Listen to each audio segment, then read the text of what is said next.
Welcome to No Shame, episode 67, take 2. We have the posture coach on, Lar, also known as Lar. He has a real name as well, but on Instagram his name is Posture Coach, and this is an incredible story. This is an inspiring story. It's an informative story. There's loads of knowledge in this as well. We just done a posture check there a minute ago, so grab yourself a cup of tea and sit back and love this one. Yeah, so posture coach. What the fuck is a posture coach? Yeah. Oh, well, thanks for having me on, first of all. Pleasure to have you. I don't know, yeah, I've been working as a personal trainer for the last 5 years now, and I just always had an interest in it because of my own situation of people's posture and in performance and just in general. Like, if people are training in gyms and they could be training with their hips out of line, and there's all sorts of issues going on. And it's not their fault. They're trying their best to better themselves. You're walking through a gym. Is it like I can't do it. Can you see it? Yeah, I can't do it, man. It's hard, like, you know. But and like I'm the type of person. I'm just like, yeah, come here, you want to help you for a minute? Like, yeah, it's the same, like, you know. But some people are just like, fuck off, wait me. No, but I don't be in gyms like in general anyway. Like, just even technique, it's horrible. Like, that's you know what I mean? You see people's technique, and you see, especially, and you see the body, the anatomy more so than what weights. I'm just seeing how's that person's hips going, how's this going, but it is. But I got into it. I had a real interest in it anyway, the posture end of things and stuff like that, and how everything works, anatomy in general, like, you know. And I suppose I was lucky enough. I went over to London then a year ago to study with this girl that Annette is her name, from Posture Pro. She's a French Canadian one. She's going very big now. Bit. Like, yeah. Did she say bit? But she's amazing. Like, so I studied with her, like, and it's just all about kind of, you know, how posture dictates it. It's actually mostly to do with people's eyes, believe it or not. Yeah, that's what I was about to say. Like we were saying with you, like, it's mad the results we got there in a couple of minutes, like, even. Yeah, like, 100%. When people see posture, because to me it's probably I use the P word a lot, you know what I mean? The posture word, because I think a lot of people, the first thing I look for in a technique, say if it's against the fence or it's something, it's a mistake. Posture. Look at your posture. Yeah. Oh shit, yeah. And if you correct your posture, you're not getting choked now, or you're not getting taken down and stuff like that. So posture, like, let alone, is like, it's the structure, isn't it? That's the. I think the word kind of, when people say posture, it's kind of, when someone says posture, or someone like, what do you do, personal trainer or posturologist? Everyone goes, oh yeah, that's great. And they're nearly putting themselves in the worst posture. Yeah. Like, posture is, we are designed to move and designed to kind of, you know. But it's like, I think, like that, you'll see everyone kind of standing up and making themselves stiff as a board. Like, but it's just, it's. I think it's more, for me, it's more how functionally, how your vertebrae sitting, how your hips are, and for whatever sport you do, or in general, you know, people are working, they're bringing themselves into poor. Everyone relates it to the shoulders, and whereas, like, you know, even what we were saying earlier on about, like, even to calculate distance in a fight or whatever, that's posture to do with the eyes, not how exactly you're standing. Yeah. But it's how your eyes dictates, and that can also. So say when we were like Neanderthals or something, you know what I mean? Like, so, like, a posture is good then if you look at, like. Yeah, but it's relevant to your surroundings as well, your posture, like, you know. So if someone, if you're not having pain and you are pain free all the time, and who says that, like, you know, and everything is functional, well then if that's their posture and they're happy with that, then I've no issue. Like, but if someone's coming to you and that they're having pain, or like we were saying, if someone is, like, even when we're saying about someone getting into an octagon or something, and you know that they're unbelievably fit anaerobically as well, you're thinking, people are going, why is he fading? What's the story there? Like, it could be literally glycogen could be depleting in the eyes. They're training twice a day. They're physically fit human beings. That, you know, they're doing that for a reason. But if their eyes are not converging correctly and how they should, then calculation is off. How their body sits in space, like how they see themselves, how they see the floor. Like, if your eyes are off, then your head has to slightly tilt to accommodate. And then off, the weight of your head shifts everything then, obviously. Like, so how your energy gets conserved can be, like, kind of like literally bleeded out through your eyes. Right? Same way as if you have got bad posture and you're picking up a single leg, say in MMA and stuff like that, it costs energy. Yeah. It's like, to me, you know, when you're talking about walking through a gym and correcting people's posture, to me, I see energy pouring out of people. How their technique is, they're not fluent to flow, And somebody will say to me, say they do a takedown sequence, and it takes them, it's like, say, an 8-part sequence, and we have one that's like a 2-3 part sequence, and I'm trying to explain to them, but they're looking at me like, but like, it works, and I'm taking them down, so like, What are you complaining about? Well, I'm always trying to find a more efficient, not quick, but efficient. Is what, And when I'm calculating efficiency when it comes to wrestling, when it comes to MMA, I'm looking at the idea of like, where do you land? What happens if it goes wrong, and what do you give up to attempt it? So, say if I take someone down and it's a scramble where I throw them and they bounce, they're probably gonna. I try to stay away from that. Yes. Where the idea is, or there's a chance where I have to twist and they can make a correction and maybe end up on top. Yeah. Where if you can kind of like push somebody onto like off balance and then take away that balance, but you still end up on top, which is still connected. Yes. Where, as I said, I've got some guys that would be like, they laterally throw someone and then the guy will scramble and it'll be an 8-part sequence for them to get control. Yeah. So where to me that's and they're literally using that big power like we were talking about earlier on, and they're like each time they're using that, it's like bang, do you know energy wasted, heart rate goes up. That, when I'm seeing that, walking by that is when they do that 8-part sequence, but then the takedown doesn't complete itself, and then they pop back up, and it's and now they're looking at it. So if you're very used to getting that takedown all the time, but you're not used to it failing on that one margin of a time on that night that you need it. It's not that it doesn't work. It can leave you in trouble. Yeah, it can leave you in a situation where you're now, shit, I never felt this before, and your heart rate is up, and like you say, adrenaline then even more so, and now we're like, oh shit, I was relying on that there now, and I'm in trouble here now, energy wise. It's a big crash. It is. It's a big crash. So say people like now, like I'm probably a fanboy of Gunny Nelson, as well as a friend. Is like his posture would probably be one that I look at a lot now. I know he has something in his back that makes his posture actually that good. I won't say a disease, but he has I don't know, it's not scoliosis or something like that. Kyphosis, scoliosis, but it actually helps the idea of how his back sits. Okay. Now I do see some people when they're trying to get posture, and what they do is they actually, and we're really saying they break their posture the opposite way, where we all know how to break our posture this way, right? This is normal because it's visual. Yeah. But if we go too far, we're really saying hyperextending. Yeah. So it's like we're trying to find not the bend, we're trying to find the exact. Yeah. Like I could show you photos. I had a girl in the other night. I've done this course, man. Credit union, owe them a fortune. Haven't made a penny off it yet because I'm just reading out the credit union.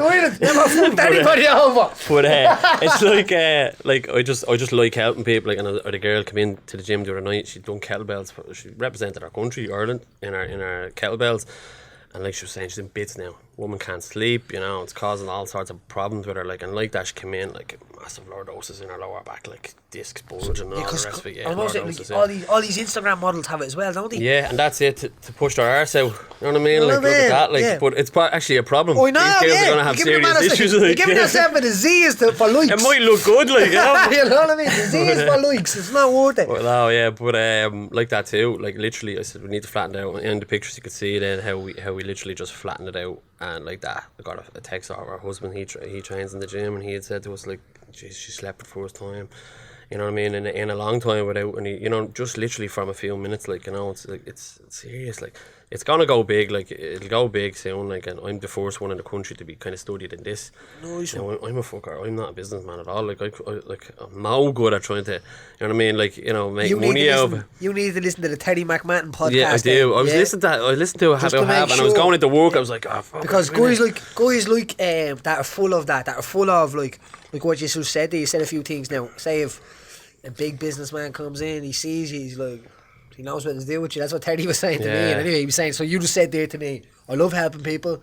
The credit union you mentioned as well, so the idea of like, I've got to get, you know what I mean? Back on it. So just like, because what happens is you're coming in as being the first kind of coach to do this. Make sure you know your value and know, well, like, that's it too. I have to do that. I have to. I know, but it's just I think where I came from as well in terms of people helping me all my life. I just like to give back a little bit, like like where even you from originally? I'm from Crumlin to Blanche to Wexford now. So but even like so Wexford's Dublin now, isn't it? It is, might as well. Good percentage of us down there. We're only blowing, so but you see the you don't get down the Sam though.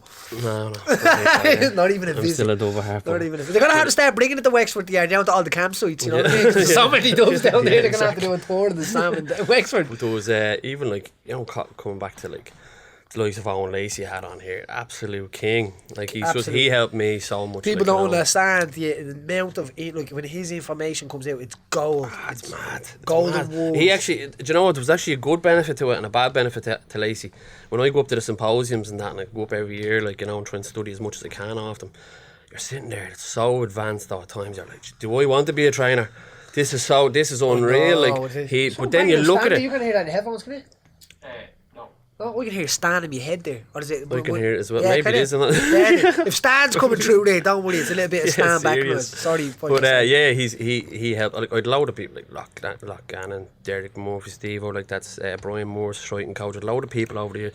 That's after post-transplant. But pre, I've had so many people that help me. So when I see someone in a bit of bother, if I can help them, now obviously the bills had to be paid. 100%, I'm trying to run my own gym. I haven't taken a wage since I opened the gym, but look, I'm happy where I am. I'm happy How long doing you what I'm open doing. Nearly 6 months down but there. That's not too bad. That's not too bad because you're still on the exactly. thing. Yeah, but still. like the good thing is if you link in with some good people for good advice on what you're saying, like and then it bounce both ways. Yeah. Just don't link in with the wrong people. Do you get what I mean? Because they like. I don't know, it's just people take advantage of people these days. I know, you know what I mean? So, you don't mind, like, you know. No, but as I said, even with the podcast, there's a network in this in itself. Do you get what I mean? So, that's exactly what we're creating as well. So there's like, 67 podcasts now?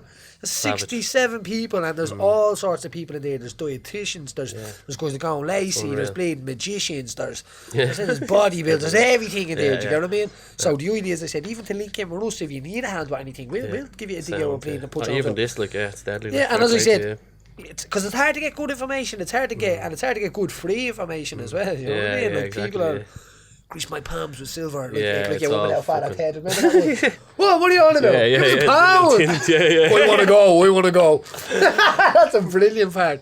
Random fat at head coming in there. Stop. And anyway, so what makes this story more incredible is that as a coach and as somebody that could have probably just fucking took your excuse if you must and set back on the fence and all like that. You've had a double lung transplant. Yeah. 5.5 years ago. Yeah.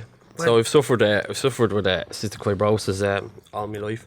I was diagnosed when I was 9 months old. I was nearly passing away at that age. Like, you know, mum and dad, amazing, 2 sisters, 2 brothers, like, amazing family around me. Can you imagine what that was like for your mum and dad as well? I know that. Yeah, I mean, they were trying to work as best they could, look after me, and you know, at the time it was the 2 sisters as well. The lads came, like, obviously they're a lot younger than us, like, you know, the lads, but yeah, it was just constant IVs, constant, you know, my mum and dad used to do a lot of them at home if they could. Like back then it was every 3 months you'd have to get IVs. Training for mommy? Yeah, they would have had to be training in, like, you know, at the time I was one of the first in the country to have a port that got put in, so to have IV access because the veins just wouldn't work anymore. The amount of cannulas, and like when you were a kid, you'd have them hanging out of your head and everything, you know, this act, like, you know, so yeah. But like I was always counting myself lucky as a kid. There was times, like, you know, when you're a kid, you can't go certain things like camping, and there's certain sports you were kept away from and stuff. The camping was a massive, well, even like, you know, when all your mates are going off and all that. Yeah. I remember like years ago, it was a great place, Bardstown. Did you ever hear Bardstown and gang camp? Paul Newman owned it years ago. It's for all sick kids and all. I remember being let down to go to there. Then later in life I went again, and it was just fucking changed our life. Like, you know, it was great place. Like, you know, it was good people. Like, and you know, like, so as you're growing up, you're living with it. Like, and like I was from a young age, I had, you know, people pass away around me with the same condition, and so people would have been doing kind of, what's he, treatment with and stuff like that. Yeah. Like, I mean, know, and like even like obviously later in life, it happened a lot. You know, where best friends would be passing away, and that's difficult because it's a different kind of bond. Like, you know, different kind of bond you build up with those type of people. Like, and you're watching it happening in front of you. But it was I'd be reasonably well, like, you know, up to the age of around 15 thereabouts.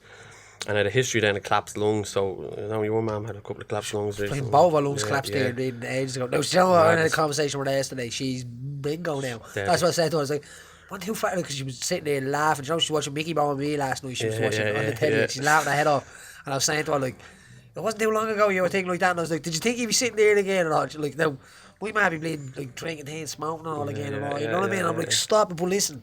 She's my mum, I'm not going to tell her what to do. Yeah, And, exactly, and if she gets bleeding 10 years out of happy bleeding days, but like, it's mad, isn't it, what can happen? Oh, that's it. And it can change like that. Like it's like a flat tire, like basically. Man. Car's going boom, and then it just, boom. Everything changes. Yeah. They say it's actually common in like lads that are thin and tall for some reason. It's one of those things. My sister has had multiple collapsed lungs. She's had that. Yeah, she has like is it kind of like a netting and stuff like that? There's a couple of ways they do it. They do talc pleurodesis they can do, or they can do they can take out the pleural line. There's a few ways of doing it nowadays. They do it like a glue type thing. They kind of hang up a thing. Yeah. Now she's had the same idea where she's bleeding like now. Now we've never touched wood, never had any like lung problems or anything like that. Where'd you have that done? I think it was Tala Hospital. Probably Tala, yeah. I think it was Tala Hospital, yeah. Did you? Oh, I loved it. I love it, yeah. When you're in hospital so much, you're like, no, man, I loved it. The children's hospital I was in, you see. So they originally it was Harcourt Street. It was Harcourt Street. Oh, yeah, that's mad. Because when I first got diagnosed with factor 13 deficiency, that was a unit and it was in Harcourt Street. It's probably under the ground or something, was it? In the back, down. I had to travel all the way. There was only one fucking room for this place. And they were like guinea pigging me in there because it was like, what's this stuff he has? Poke him. I don't know. See what happens. See what happens. Fuck off. But Harcourt Street, that's mental, isn't it? That's where I did you move to Tala? When that moved, I had to move over there. Yeah, same as me. We moved over there onto the. And it was all different wards, maple, oak, and something other. When you go into the reception, and you go right. Yeah, and then there's like 3 big wards or something. Yeah, little clinic. That was it. Now Tala Hospital is a great hospital, and Tala needed it. Yeah, 100% it needed it. And I know it's mad, but like. Sinn Féin were out there putting her in the right back at the start, and that's it. I remember that thing being built and stuff like that. Yeah, I remember us being in Harcourt Street and they're talking about it. No, we're getting this new. We're getting our own rooms and we're getting all this, like, you know. It was a crazy. Continue your story. Sorry before I bleed. But where was I going? Yeah, but that's where we went. And then when you become 18, then you have to move over. So it was a bit of a culture shock for any other people out there with CF now, and they're young and if they're having to make that transfer over into an adult system. It's hard, like, you know, and as I grew up with all these nurses who'd be coming in, giving you a hug and a kiss, and you know, it was like family, like, you know, and then you're moving away from them. It's hard, like, and I had a lot of collapsed lungs when I was 15, and they were at one point they were saying, you know, this is looking bad, like, you know, and this is kind of where I got into the fitness end of thing, because I remember a family from Birmingham had come over, my dad's family and that, like, you know, aunties and that come over and they'd taken a picture of me because he used to always do it, and I was in hospital for this. We took a picture of me with the chest drains in and all the rest of it. I think I sent one of them on actually. Seen it. And we'll post that up on the story. I remember seeing that picture of myself, no bother, and I remember seeing that picture of myself and I said, I'm not going out like that. And I had this just driven in me then, like, right, this is it now, you know. So from there, and it was a hard old road. The lungs kept collapsing, and they'd do something on it. And they were saying at the time, they hadn't got the facilities here. They said, we're going to have to bring him to England to do this surgery if it works. And so I remember seeing me mad, a bit upset and all. And just, oh, Jesus, like, you know, this is not good, like, you know. But came out with that anyway. And then I got into the fitness in a big way. And sure, I was only fucking tiny, like, I didn't start growing till I was about 19, like, you know what I mean? I was tiny little fella, like, but and school was a bit awkward, like, learning difficulties and stuff like that. So I mean, I feel for there's young CF lads out there now, like, you know, when you're a young lad, you're wanting to be obviously bigger, obviously, like, you know, when you're CF you have a point to prove. Everyone knows you're ill, like, you have a point to prove to be the, you know, so it can be a bit difficult. But like, on and off then we were like in Talladay, and I was with a girl for several years, Amanda, but she had transplant. Eventually we were with each other, we were engaged and all, and we moved to Wexford. She had CF too, we're kind of like childhood sweethearts type thing, like, you know. So but she had a transplant then. Now we were well enough, we're kind of looking after each other, but there was a big deterioration when we moved to the adult actual hospital. We met again, kind of thing, you know. But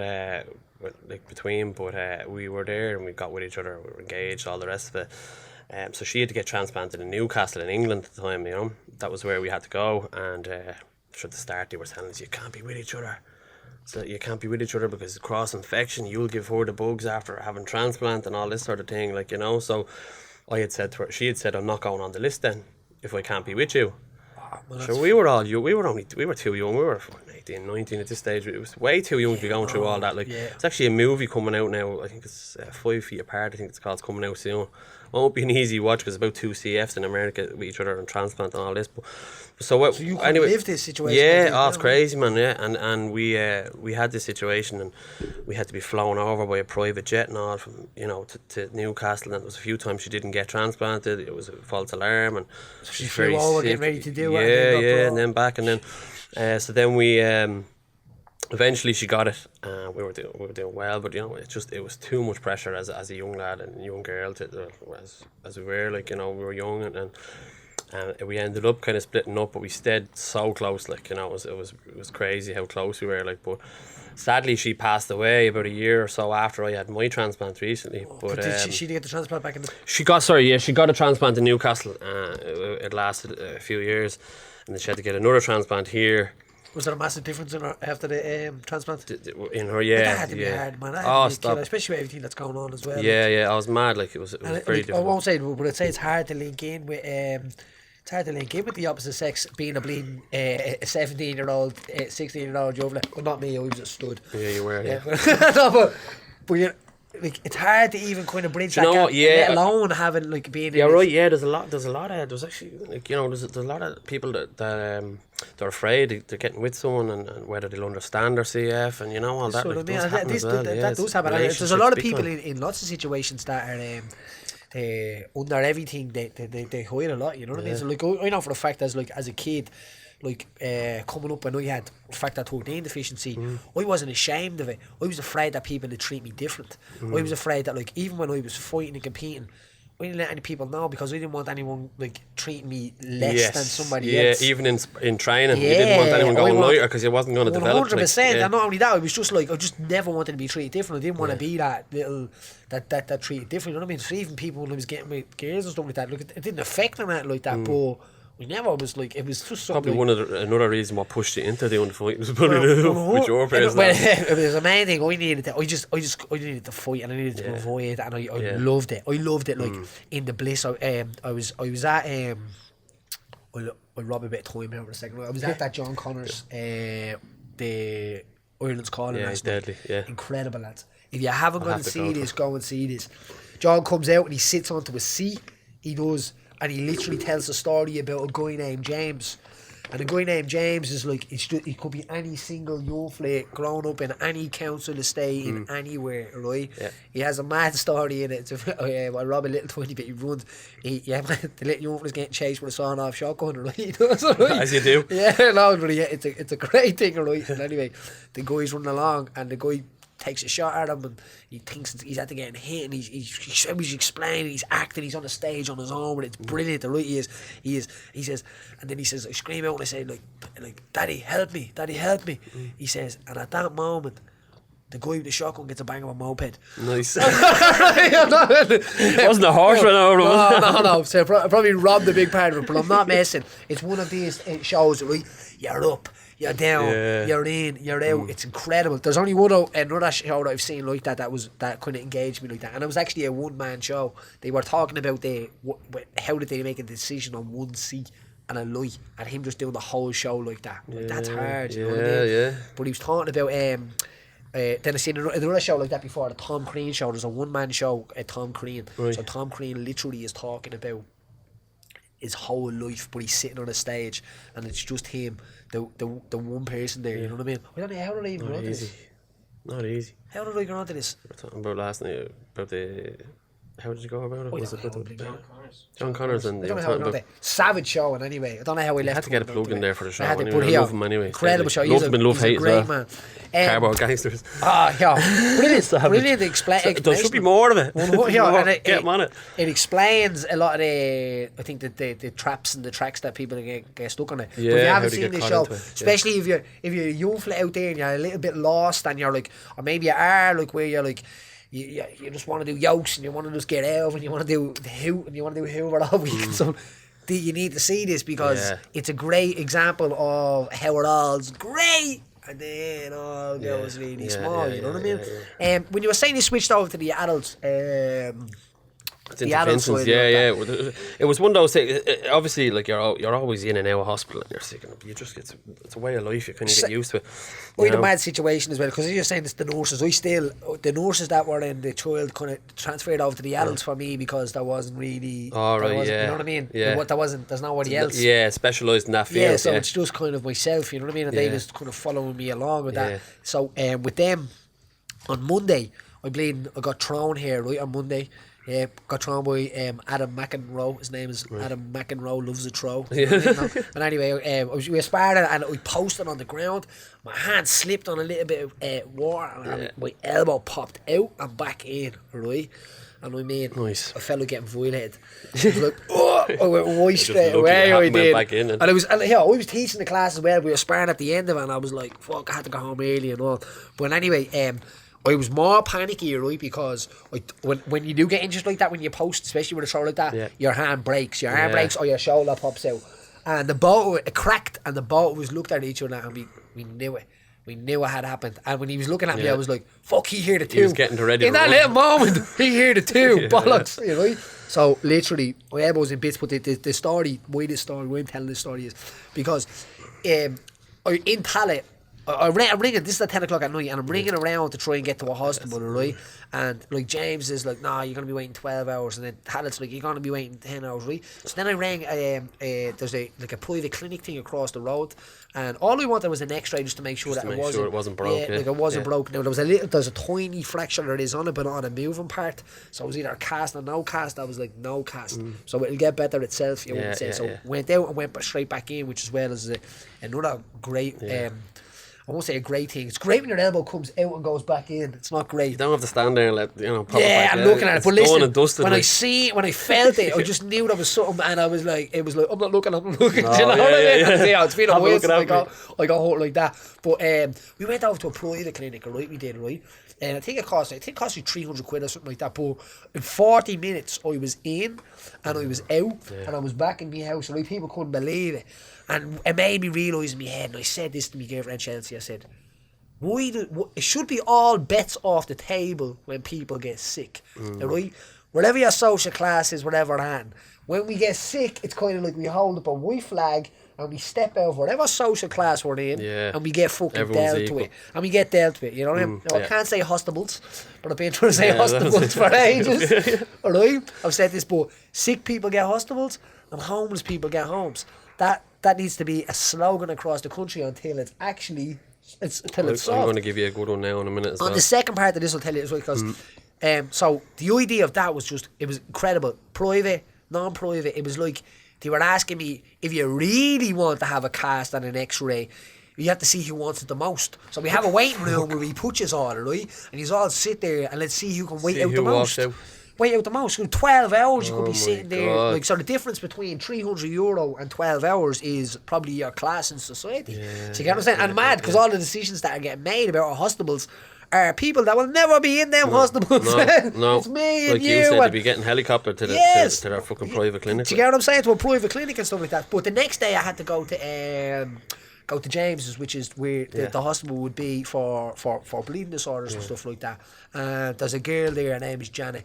And literally, she's been like a nurse for a long, long time. She's seen all of this. She's seen me coming up and down, and she's like, but it's mental as well, because a woman sending me to A&E, and I'm like, Mrs. I would go to A&E, but I can't. And she's like, why? And I'm like, because I'll be standing there taking pictures with people with a fucking broken elbow. Do you know what I mean? It's like, selfies like, constantly. You don't want to be like, like, I'm like, I need to go to, say, I'd go to a private one. I don't mind that. I don't mind paying a few quid, but then it's like, we can't deal with you in a private one. Why? Because you have that fracture yoke. You have to go. Yes. So we're kind of stuck in a situation. So say with the CF that you're saying. If you have, it doesn't matter if you've private healthcare or whatever that. It's not going to matter. You're either in a room or before they got their own unit in Vincent's, we were in with patients six bedded thing, and there was uproar about it now. But at the time, to be honest with you, probably won't be the best for saying this now. I won't be liked for it, but it kind of taught me, I wouldn't, obviously there was times you weren't sleeping, there was vomiting bugs, there was all sorts in the room. But to be honest with you, I learned more from being in months upon months with older men and all the rest of it in the room, all different ailments and all, about life. Just listening to people's stories, like, you know. I remember one fella, real quick, when I know about people here all day. I remember one story. I remember I was in with one man, and I remember I was in with one man, and he had, I think it was 5 daughters, and come on, they're all 18, 19, beautiful girls, a lot of them, right? They're coming into him, and it was a sound bloke. Now, this fella was a millionaire. Must have had a sissy Mickey, though, just saying that. Yeah, maybe, yeah. Maybe had 5 all his daughters coming into him, right? And he used to say to me, he used to work, he was a businessman, right? He used to work constantly to provide for them, right? And then he'd cancer now, he was riddled with cancer right, at this stage. I mean, he was young enough, like, right? And he said to me, you know, he says, I worked to provide to them as much as I could. And because I overworked, he said at the time, like, you know, he pretty much made himself sick, is what he said to me. And now he says he's going to leave them. And he knew what he was facing, he was going to die, like. And now he's going to leave them because of all because he wasn't really there enough for them, he thought, when he was younger, so that he could be there older when, you know, they're in college, and put them through all of that, like. Break your heart was another story I heard. I was there, not that I heard, but I was in visiting my ex Amanda, and we were there, and there was an old man, and there was a woman opposite her in her room, like, you know, and I used to go into her every day, and he used to go into his missus every day, and we talk away, like, these were in the 90s. Break your heart, this story, right? He used to go in and visit her every day, and she used to always have the guards up on the bed and all, like, you know, did no one else visiting her, right? And I remember he used to always say, you'd wear your heart on your sleeve now, because I used to bring in her balloons or whatever, teddy bear and all, like, right? And I used to look at them, and I learned so much from the likes of these people about life, like, because coming up, and he'd be there, and you could see that she was slowly deteriorating all the time, right? And the day before she died, right, he was in there, and I was in with Amanda, and he pulled the curtain slightly, and it was all open, and he pulled the curtain slightly, and she wanted him to sing to her. Right, so they were holding hands, and he didn't want to disturb anyone, and he was leaned over the cage, and he was singing a song. It must have been something that they had from when they were fucking 18 or something, right, or even younger, like, you know. And he sang to her, and I swear that I'm not fucking, man, I swear it was the saddest thing ever. Like, she died the next day. He used to have to get 2 buses to come and see her, and because the visiting hours would stop, he'd go out and sit in the coffee shop there with a cup of tea there, like, you know, waiting to go back into her, like. And then you'd be thinking, like, you know, that was it, she passed away. And then the next, you know what I mean, what did he do after that, like, you know? But even, like, like, I don't regret any of my illness, like, you know, because I learned so much about life in general in those times that I'm probably way ahead of my years in some sense, you know, and just being around fascinating people. That's incredibly brave, man. You know, being around people like that, it's just like, you know, you'd see all sorts of different. That's incredibly brave, because there's something I want to say to you as well, like, some people don't have anything wrong with them and couldn't give a fuck about anybody. That's being out straight, you know what I mean? And then, like, you're in a situation where you've, like, you could care about yourself and be selfish, and no one would really, everyone would understand, if you get what I mean. But you chose to help people. You chose to be, like, a positive role in your community, and what you're doing now, even, like there's going to be lads and girls and stuff like that watching this with and every other genders and CF. You know what I mean? And it's gonna be. But even, like, going back to, like, you know, cutting back and forth now, but even, like, when I had when we were going through it, like, what happened was we moved to Wexford, and I was down there, and I was working as a coach with the GAA, like, going around the schools and all that sort of thing, because it's hard to be ambitious because you're constantly getting sick, so it's hard to, like, you know, my learning difficulties. I left school early. I was thinking I'd love to be a trainer and all this, and I got into this FOSS game basically, to help go around coaching. Sure, I couldn't play GA when I was younger. It was a FOSS working scheme at the time down in Wexford, right? There was a fella I went into. Sports tech. Yeah. It was just I went into for the meeting. You're like, you know, mostly it's all these GA lads. Sure, I was the soccer man. I was in Dublin. Like, that's the way it was. Like, you know what I mean? Yeah. So we came up, and there was a fella called Mick Kinsley. He was a county board secretary, I think, in Wexford. Fucking sound fella. He broke shy laughing. He was like, do you know anything about Owler Turn? Do you know? And here's me going, yeah, boys are sound, Jay. Do you know this fella? Do you know that fella? Fuckers them. Mad. See the size of their legs, mad fucking that fella, like, you know. Calves and that boy like cows. He knew I hadn't a clue, but he took me on. He knew what the situation was. Took me on, and I enjoyed what I was doing. But I remember having a collapsed lung at one stage during one of the camps a few years in. I snapped my ACL. I was playing soccer down there. Snapped my ACL, my knee, and I knew then my health was going to go downhill if I couldn't train. If I couldn't get rid of that mucus every day with all the other medication I was taking, if I couldn't train, I was in trouble basically.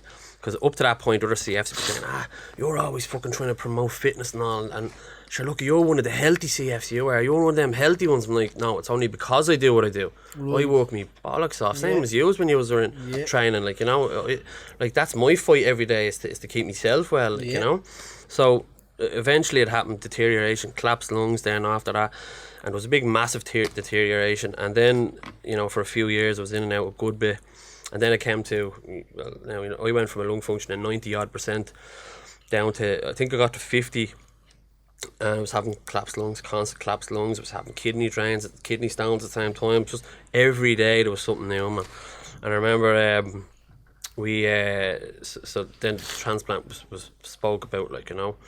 And I remember doing a lung function one day, it was only 20%, and I was like, what the fuck? I remember crying in the room, like, going, this is, like, it's out of my control now. It's not like you're being smothered, is it? Yeah. Oh, man, like, it was out of my control at that stage. Like, you know, I used to have control, because I knew if I was more chesty, I need to do more physio, I need to train a bit more, but this was becoming out of my control now at this point. And so then I got to a stage where, for almost 3 years straight, I was in Vincent's.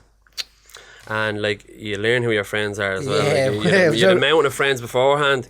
You know, massive, like John DeLea, Eugene, and like in my, you know, people that were like a security guard became nearly best friends with. Yeah. Do you know what I mean? He used to come up to me at the end of his shift. He'd come up to me because he knows I was getting real weak. I was only 55 kg, like, you know. I was getting real weak, and you need to be eating like constantly when you're on a transplant list, or they won't transplant you if your weight is not high enough. Yeah. So there's loads of little things you have to take, isn't it? Yeah, he used to come up and he used to order you, because you're a chipper, you didn't shy, but you're getting something into you. Come there and he'd order you a chipper, and he collected at the door now, because he knew I was getting weak and I couldn't walk down to the door for me takeaway anymore, like, you know. Yeah. And he'd sit there with you for hours, and he knew the right moment to leave you alone, or the right moment, just a fucking gentleman. And he's a security guard in there, and he goes around to everybody and helps everybody in there with no recognition. He's just a good man. Like, he's a fucking good man. It's like, there's like angels nearly like that, isn't that? Like people like that. I admire so many people that work in hospitals, nurses and stuff. Did you see what a nurse did the other day? Yeah, incredible. See that? Give that woman a fucking money. On the bus. What was that? See what a nurse did the other day? No. A bus driver had a heart attack, and the bus was going fucking like something like out bleeding. What's it? Speed, is it? Yeah. Yeah, the bus going run away and stuff like that. She pulled the thing out, took him off the yoke, controlled the bus, saved his life. And I didn't even hear about it, so there you go. I heard there was something about it already. Now, think about that. That should have been all over the bleeding news. 100%, but I guarantee you, some fucker shot some other fucker in the face because he owed him a fiver. All over the front page. She was on a late show, to be fair. Was she? Yeah. She actually was on the front. Yeah. I take it back. She wasn't. That's my fault. Yeah, take it back. They're going to be like, because I'll get a picture straight away. You're a prick, Paddy. You need to get more on here, Paddy. Yeah, I'm telling you, we had a few nurses on here. I heard that. And listening to their stories was incredible, because people don't hear it from that side. Here, man, I've seen nurses go from cleaning a patient here to cleaning the patient there to non-stop working through their breaks for fucking 12 hours a day, and then getting absolute crap off certain people and even the heads and stuff like that. One of the nurses I posted up that I delivered my son Seamus, right, posted her up, and we caught her on the telly. We did. Damn, this a woman. Trinity her name was, right, and she was incredible at the time. Can't blow too much smoke over her arse, because she was just brilliant. She was brilliant. She's commanding a whole ward. I'm looking at her going, this madness. Leader, great time. And give her the Taoiseach's job. I think she sorted some shit out. But. And all of a sudden I'm watching messages coming through, because she's from New Zealand, and all her family is at the scene, and they're like, oh my god, Trinity, and it's pretty cool, because it's like, they never get that pat on the back and stuff, and it would be nice to see, do you know what, people actually really appreciate us in that way, you know what I mean? Because I know that for the fact that you would be a man that, like, without nurses and stuff like that, oh man, like, I know for a fact, like going back to, like, as I said, like, people disappear. You've a real close family, and a real good mate as well that used to literally ring me every day, mate Bobby. And at the time, like, he used to, like, Connor was kind of more coming onto the scene, and he was a massive fan of EOC anyway, with yourself and all. I wouldn't had much knowledge back then, right? So next thing is I'm in fucking bits here now. So next thing he used to turn around, Bobby used to ring me up, and he'd be saying, oh, did you see, like, the latest Conor interview and I'm a massive McGregor fan and all this. He says, you're the Conor McGregor of the CF world, you're going to get through this, you're going to survive this, you're a fighter, like, you know, constantly. And I nearly had to bring that mentality in. I really did, like, you know, and most of the staff, 99% of them were like family, but you'd always get that one or two that you'd know that were just being a fuckers, like, you know what I mean? And I used to have fight tooth and nail with certain people that I thought that. Have you got the right space and you slash that toilet shit? Yeah, you go up there now later. But but like, you know, it was a constant thing. But I remember even like when I got really sick and going on the transplant list, I mean, like I was actually at the time I was getting married when I was going on the transplant list, right? And sure, like, I was going through all that, and then of course, you know, because I got sick, she ended up coming in like a week before. Like, I'd only about a week left to live when I got transplant, and about a week or two before that, she came in and said, basically finished it with me on my deathbed. Like, she came in and said, oh look, she says, I wanted to have 2 kids by the age of 30 and all, now I can't do it with this and all, sorry, like, I'm finished. So I was always apologetic to everyone for putting, like, being a burden on people, like. So I remember just taking off like this big mask on me, breathing for me, and I remember just clipping it off a BiPAP, right? Is that like a force mask? Yeah, breathe before you take the CO2 out, you know, because the stats used to be dropping so much, like. And I just remember saying, look, I'm sorry, like, clipping it back, and she walked out and I didn't see her again until I had, you know. But I remember even that day thinking to myself, this, you can let this kill you, or you can keep fighting like a fucking animal here, like, you know. And like, I was, and people don't talk about this, but I was a little bit envious, but I was happy for other people getting transplanted. But at the same time, I was super sick, a lot sicker than some others were getting it. And you'd be happy for people, but you go, where am I even on this bleeding list? And this is a good message for people that are on the list, because they're seeing other people getting done, and you're anxious, you're sitting there going, you know, at times we're under pressure here, like, you know. And I had palliative care looking after me.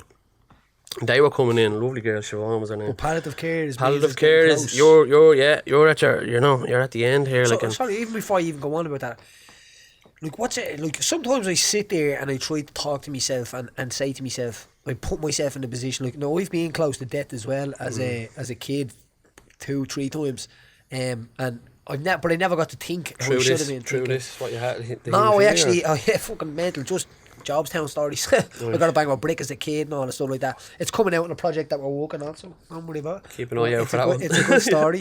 It's a good story.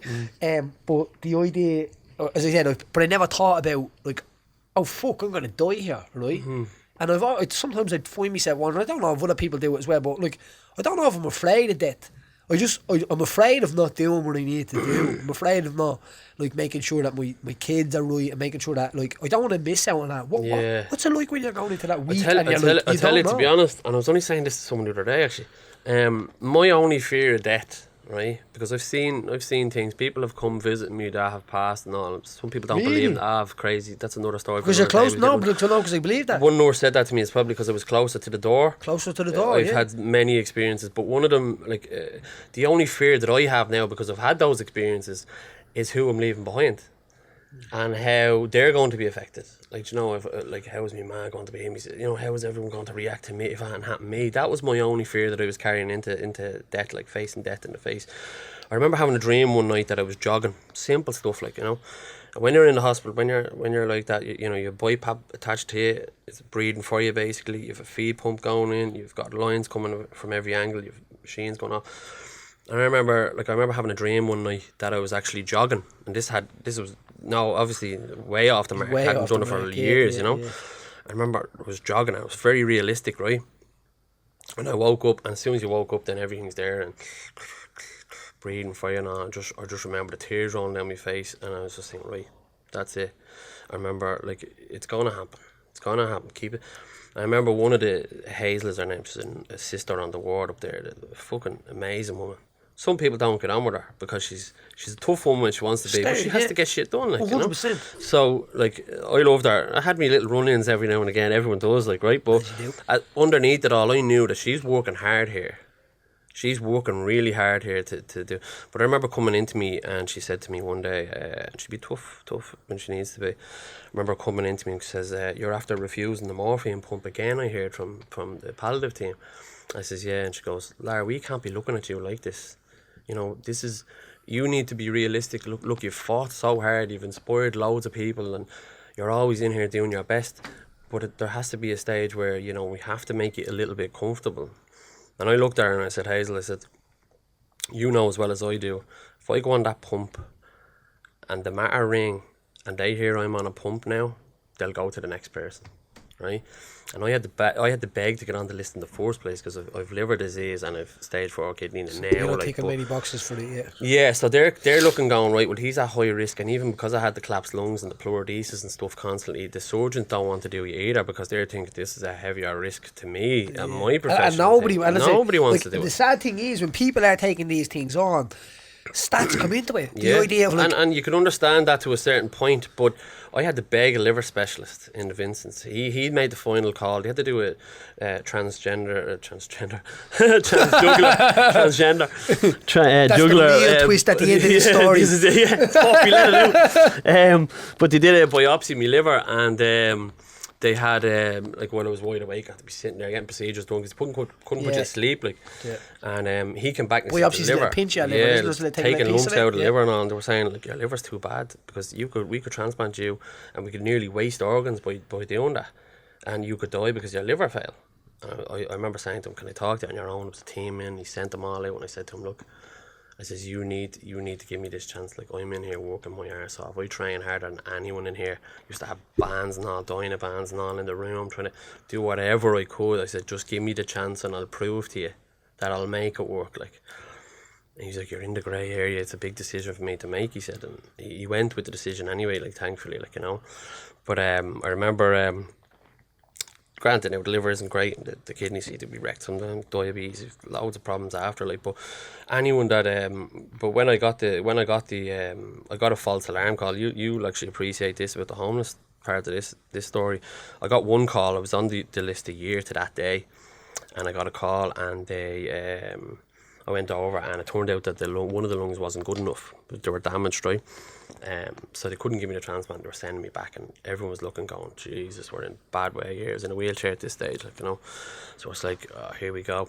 So I remember that night they said, okay, we're going to send you home tomorrow in the ambulance. This was on a Saturday night. And I said, no, you're not. I says, I'm going back to me bed now. This is in Vincent's, like, no, we can't. I says, will you do that, or I'm signing myself out here and I'm going back?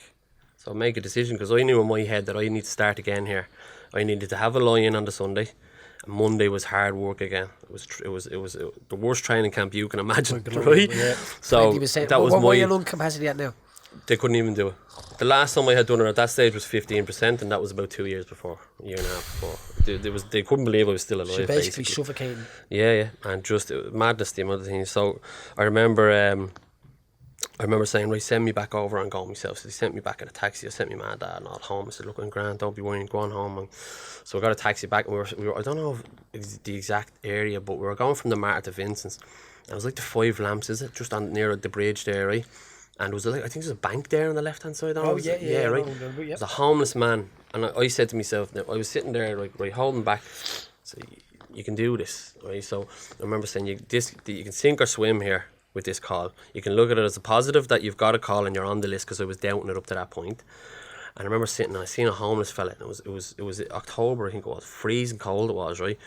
And I remember thinking to myself, that fella has no bed. He doesn't know if there's rats running over him. He doesn't know if he's going to be dead in the morning with the cold. I have another fighting chance, I said. I had to take a positive from wherever I saw, right? And just that moment in time, I was just looking at this homeless fella, and I said, right, everyone has an issue. Don't feel sorry for it. If you feel sorry for yourself, you're gone. And I remember looking at him, and I said, right, that fella has nowhere to go. I'm going home to my bed now. I'm going to get toast and all, because they had me fasting, because when I got the call, you know, went over and start again, and we'll go again. And then it was actually, I just deteriorated even worse after that. And but going back to the Hazel story, she had come in to me and said, we need to put you on this pump, like this morphine pump, to make you comfortable and all. Like, and I had watched some of my best friends go that way, like, you know.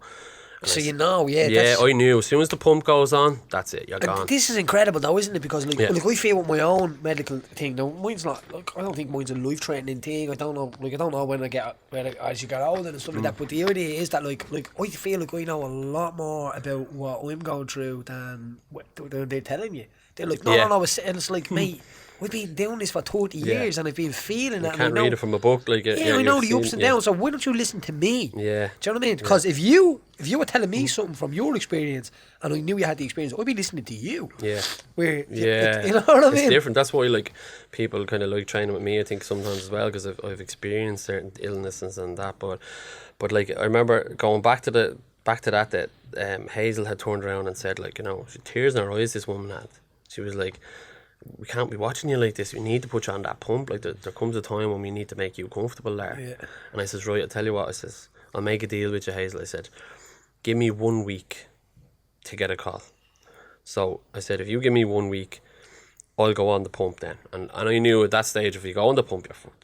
You know, it's not good. Maybe you get a little bit paranoid that, like, you're kind of like, hold on, these are trying to like hold me off now. And I think she just had looked at me suffer, and I mean, like, you wouldn't have time to go into the amount of things that would have happened to me during all this.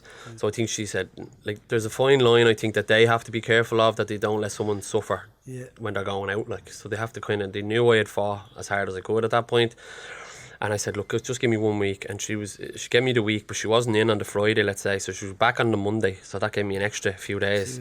And I got called on the Saturday. Oh, yeah. And even that Saturday morning. Even that countdown coming to that, what's that fucking week like? Oh, yeah, it's mad. Like, you know, you're writing down things. Like I used to say to one of my mates, Bobby, I used to say to him, because I didn't want to talk to my family about that, upset them and all. I'm trying to protect them. I'm fine today, blah, blah. Yeah. I used to say to him, look, if things go bad here, nobody's to wear a black suit. I want everyone wearing a football jersey. I don't want any sad songs. I want everything, you know, having a laugh and this, that and the other. Like, and he knew the situation if anything did go wrong, right? And so that's a good fucking mate, isn't it? That's stop. And like, unbelievable mate, like, you know. So he was constantly there, like, you know, but then I remember the time came anyway, and I got the call.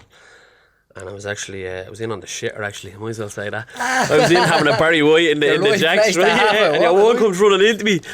Lara. She says, you're she opened the door. I was like, yeah, relax. I was the most calm person, like, you know, the Oxford are all having a Barry White in the jacks, right? She goes, the matter on the phone. I says, oh yeah. I says, will you relax? Close the door, like, I'll be out in a minute. I was real calm, because I knew from before, you just have to be calm about these things. Don't get your hopes up. Yeah, especially from your fiance that would have. Yeah. Especially going to Newcastle. Yeah, and all that. Like, you kind of knew the situation. So then we went over, and so while you were in this, had you got any contact with your girlfriend at that time? The girl had. Yeah, no, we were in contact, and she was nearly helping me at that stage. Oh, you'll be fine, you'll get through it, blah, blah, blah. And even though, and this is a good message for people that have family with CF, I think, you know, even though you're as close to them as you can possibly be, like, I was super close. We lived together, me and Amanda, like, I was so close to her. I thought I knew what she was going through, and I hadn't a clue until I went through it myself. It's funny, isn't it? You think I thought I knew what the suffering she was going through because I was living it with her, but until I actually had to go transplant myself, then it was like we became even closer. And that could be like bleeding. That could work with depression and all sorts of stuff. Anything, yeah. And like we were there, and so the call came in, and I was rushed over to the matter. And they said, I don't think it's going to go ahead. She said, Johan said to me, the coordinator, she says, there's someone else ahead of you in the list. And I was thinking, nah, that's bullshit. I'm one of the sickest here. This is the last chance to learn here, like, you know. And so next thing was, it went ahead anyway. They came in and said, yeah, it's a go ahead. The next morning, 7:30, straight into theatre. And while I was going into theatre for my transplant, my sister was in Wexford General going in to have a C-section. My nephew, like, you know, it was crazy. But anyway, the family would say that day is like madness, right, from every angle. So we had and not being a bad thing, but family and the way I think about things, I would be thinking, he's probably going to go now because someone's coming. And I'm not. That's true. Yeah, that's good. Like, yeah, it's a good way of putting it. I would have thought of it like that. Yeah, and like we were going in there super high risk. Like the transplant team said to me one day when I was being assessed, and all, your man said to me, I had a wizard of a surgeon, Lars Nulke, I think his name is. He's a wizard, like he's a pediatric heart surgeon and all, right? Clinic that you're on about there as well. That's the best one in the country. Yeah, he's savage. Like, and so basically they had said to me, you're so high risk, you could bleed out on the table. Because of the pleurodesis, we mightn't be able to take it away, the pleural line, and you need to have that and all the rest of it. It turned out as well, when they actually took my lungs out on the table, they said they had to scrape them out. They wouldn't have transplanted me if they had known I was as bad as it was, but I would just have this persona of, yeah, I'm fine, you know, I was showed well, like, you know. But they had to scrape the lungs out, and when they were putting the other lung in, they said, who's at that measuring laser? They're fucking up here. Thought it was the wrong size, but it did fit. But so I was lucky. And so the lungs that I got. Sorry, because I don't want to race you forward. Because as I said, we love questions. Yeah, you know what I mean? keep going. I know, no, definitely. When I heard about your story, we've been trying to get you in for here for a while. Seeing that little moment, because I've had surgeries, I've had back surgeries, head surgeries, all sorts of stuff, and in that moment where they're putting me asleep, I've even thought to myself, like, this could be it. Like when I was getting me back surgery, my man's like, there's a chance you could die here, you know that, don't you? And I'm like, no, we didn't know that. Don't be telling me that. You know that, yeah. But I'm not messing, like, and now, and I was real, like at that moment, like, yeah, sure, if you die, you die. That's how we got. Now, I hadn't fought in the UFC, I hadn't done that. Like, when I say I hadn't done that, I had my kid, I had this boy. I hadn't, as I said, my biggest fear of dying was to die without being able to look after what I needed to look after my legacy, and 20 years goes by and no one ever knew that I ever existed. That was my biggest fear, not death. Yeah, do you get what I mean? Yeah, I know. And it's like, I hadn't done it yet.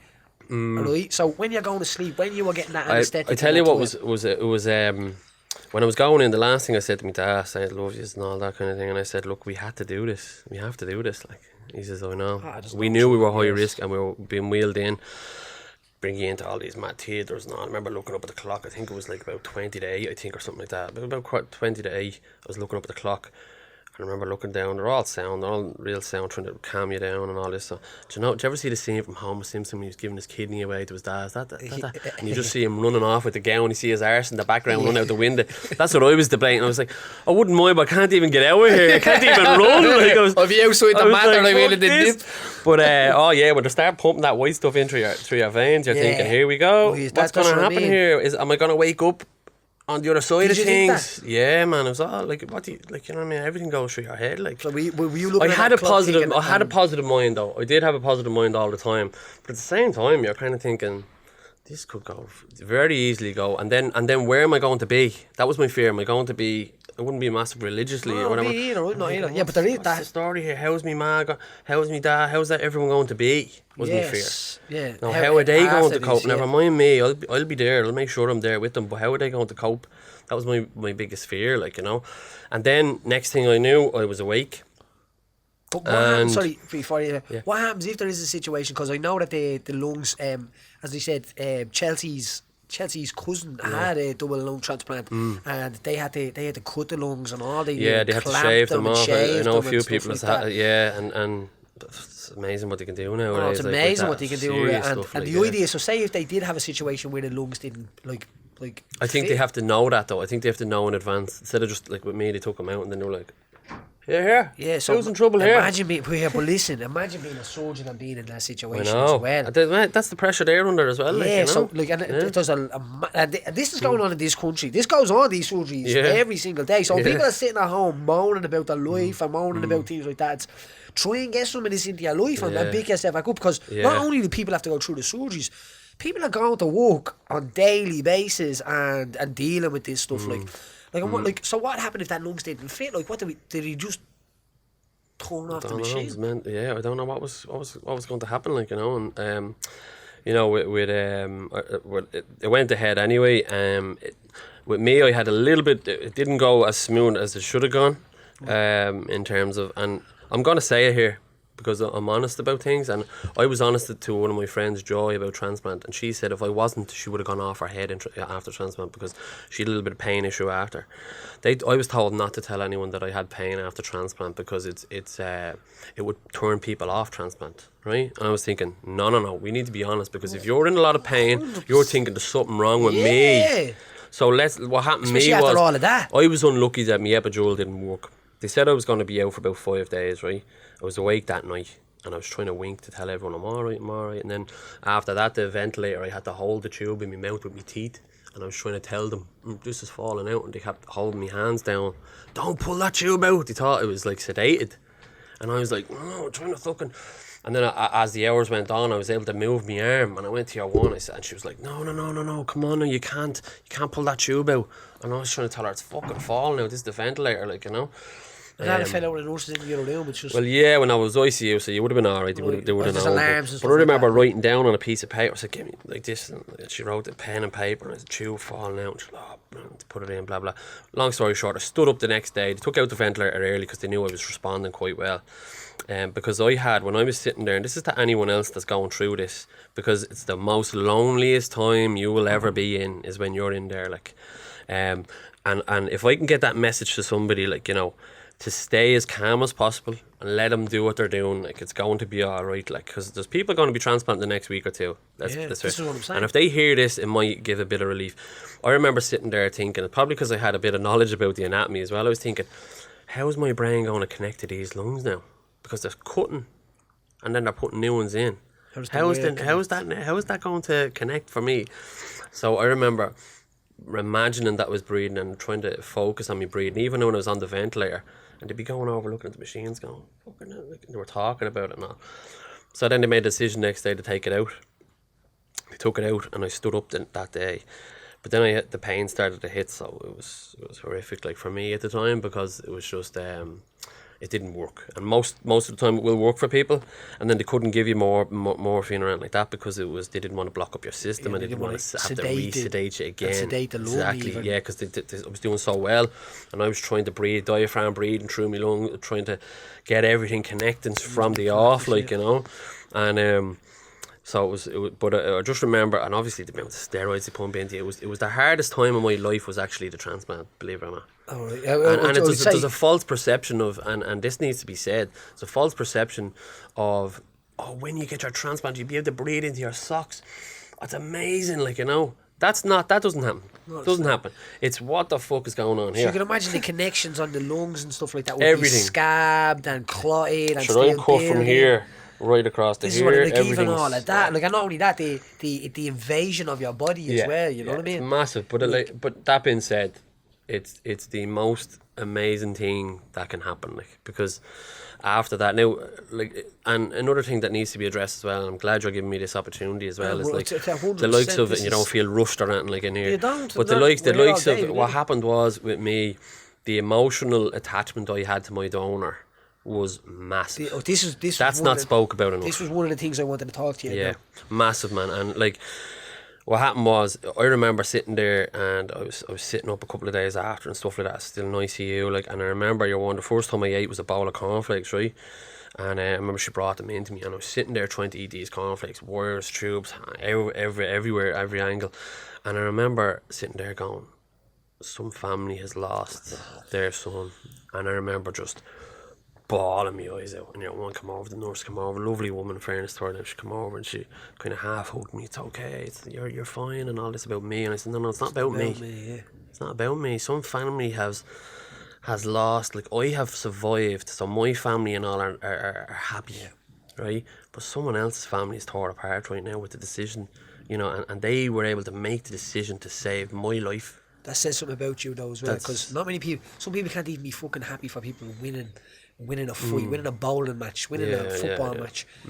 Like, do you know what I mean? So for you to even have the empathy to think like that, tell something about you. And maybe, I won't say that, maybe that's a huge deal to why you are here and why you did come through a lot of that, because it's only when I feel that people that are, I won't say evil or right, but people that are a little bit selfish, and let's be out straight like that, are only thinking of themselves long term, and there's 3 circles outside how they think about other people.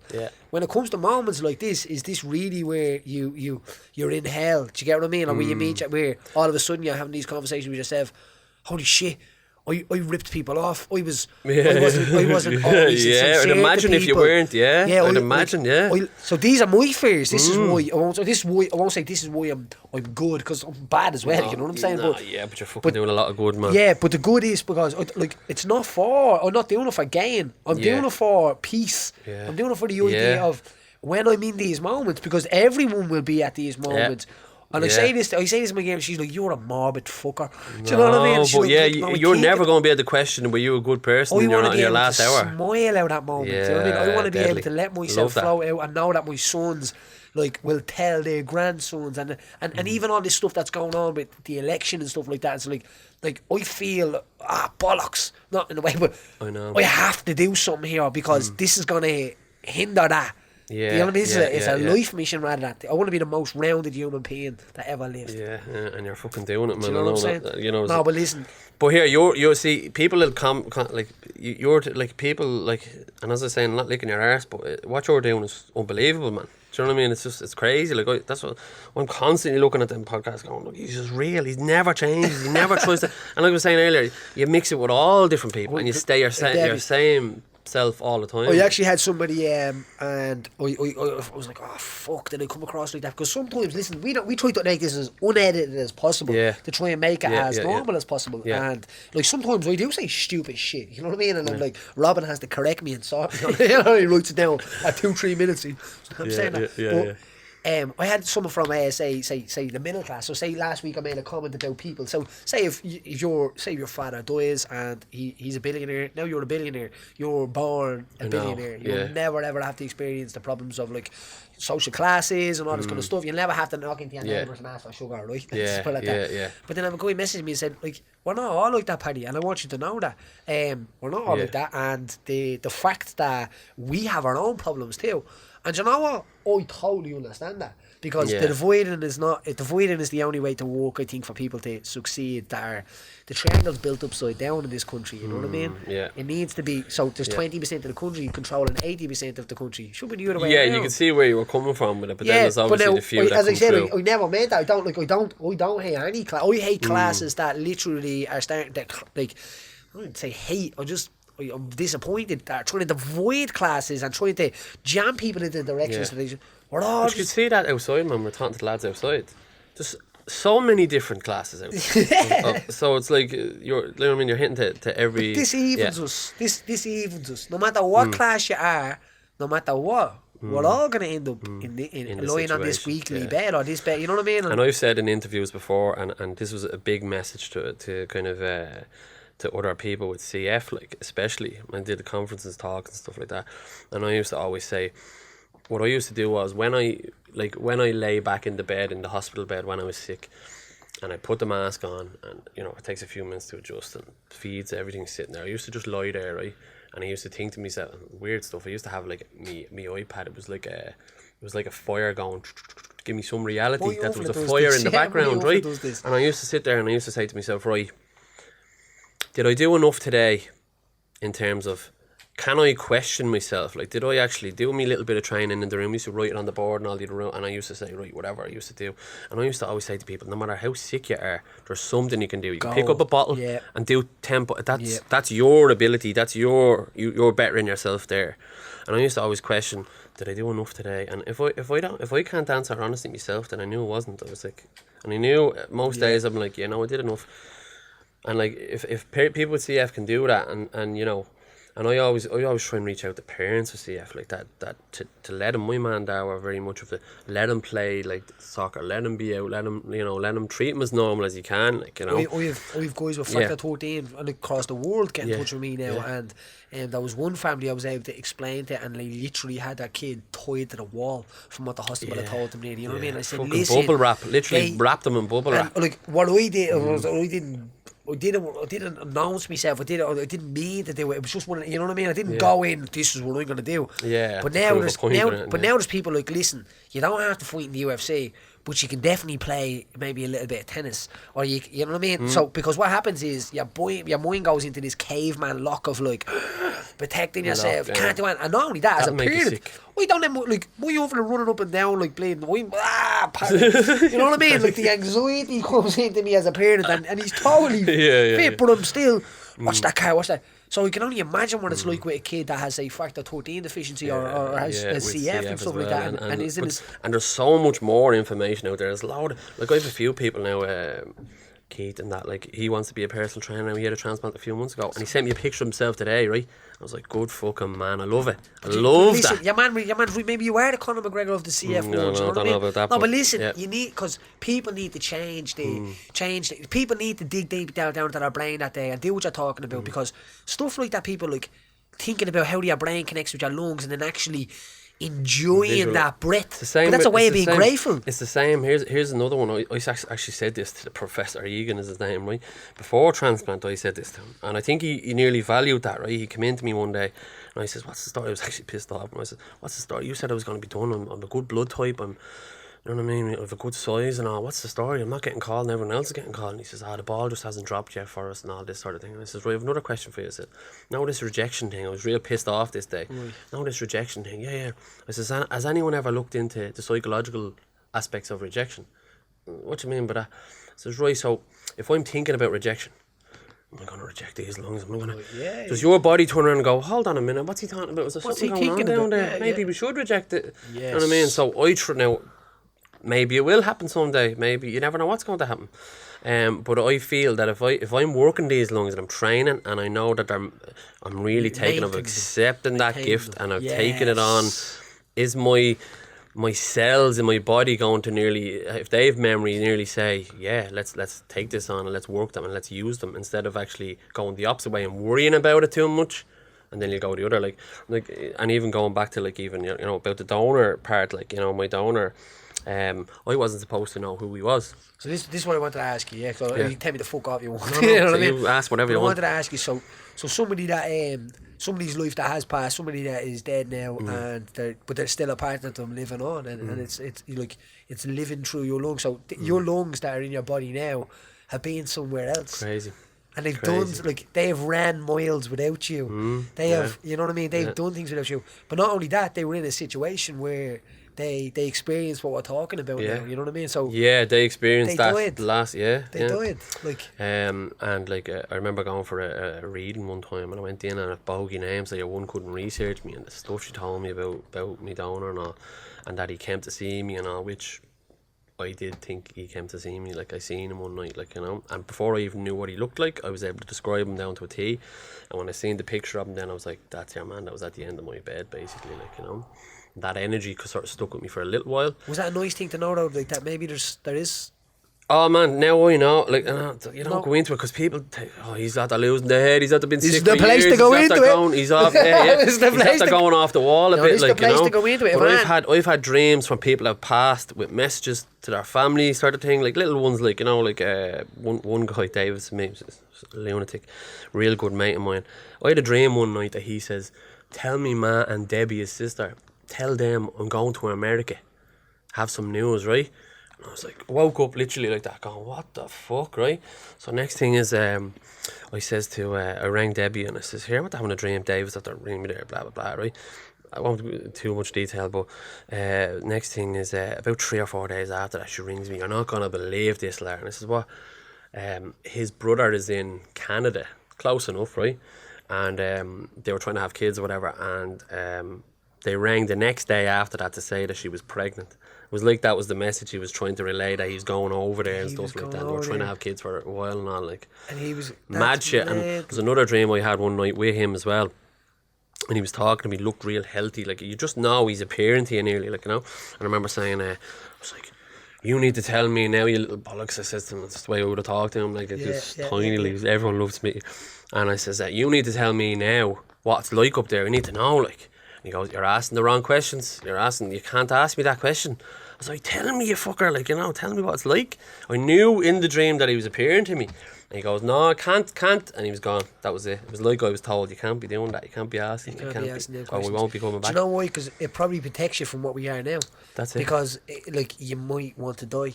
And you're here for a reason. That's it too. Do you know what I'm saying? saying? A few different, and like, I have now, probably not to say this, but I'm controversial in my decisions. Some CFs don't like me and some love me, but like, I remember I've met my donor's family. Okay. And it's not supposed to happen. No. And but I don't understand why not. Right, I could see why they would do it, but in Ireland especially, because they might fall in love with you as well. Well, this is it. They could become obsessed, and and it's upsetting, and some families might not want it. Now, I've met some of them, and straight after the transplant as well, by the way, a few weeks later, I was mad. I wanted to do boxing. I was like, I want to box. I don't know what it is. Maybe it's because I'm fitting again, blah, blah. Turns out he was a boxer. Oh. Right? His sister fights on the Irish team.